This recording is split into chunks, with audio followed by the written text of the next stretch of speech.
चलिए आज आपको मैं ना दही घर पे दही बनाना बताती हूँ कि मैं कैसे बनाती हूँ। उसके लिए ये मैंने कल का बचा हुआ दूध, क्योंकि ताज़ा दूध जो है वो आज सारा दिन इस्तेमाल होगा।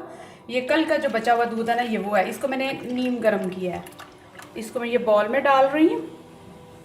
अच्छा, ये इतना गर्म है, इसमें ये फिंगर जो है ना, यूँ बस गर्म फील होगी, यूँ हल्की सी गर्म फील होगी। अच्छा, किचन के काम करने के लिए हाथ को आपको इस्तेमाल करना पड़ता है लाजमी। इसमें कराहत करना या नापसंदीदगी वाली कोई बात ही नहीं है। जिसने किचन का काम करना है उसको अपने हाथ इस्तेमाल करने हैं। हाँ, ये है कि हाथ होने साफ चाहिए, धुले हुए होने चाहिए।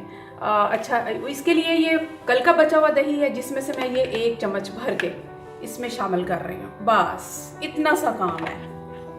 इसको मैं मिक्स करूँगी।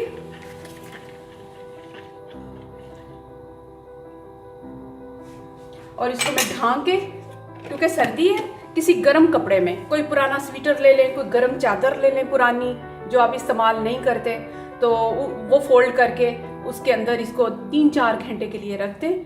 3-4 घंटे के बाद आपका दही तैयार होगा। अभी इसको मैं रखने जा रही हूँ। जब ये ओवन में रख दें, अगर चादर नहीं है, कोई और चीज़ नहीं है, स्वेटर नहीं है आपने इस्तेमाल करना, तो आप इसको ओवन में रख दें 3-4 घंटे के लिए इसी तरह ही, तो ये तैयार हो जाएगा। इसको मैं अब रखने जा रही हूँ। जब ये तैयार हो जाएगा फिर भी मैं आपको दिखा दूँगी। ये है जी, जो मैंने जाग लगा के दूध को रखा था। 3-4 घंटे के बाद, तकरीबन ये 4-4.5 घंटे के बाद मेरा जो दूध मैंने रखा था जाग लगा के, दही तैयार है। इसके ऊपर ये मोटी सी बलाई है जिसको मैं अब हटा लूँगी और उसको मैं फ्रीज़ कर लूँगी, जो मैं बाद में मक्खन बनाऊँगी और फिर उसके बाद मैं उसको ज़रूरत पड़ी तो घी बना लूँगी। बस ये इतना सा काम है ये दही बनाने का। ये तो हो गया हमारा दही का काम। अब चलते हैं दोपहर के खाने की तैयारी की तरफ। देखते हैं अब आज क्या बनाती हूँ मैं।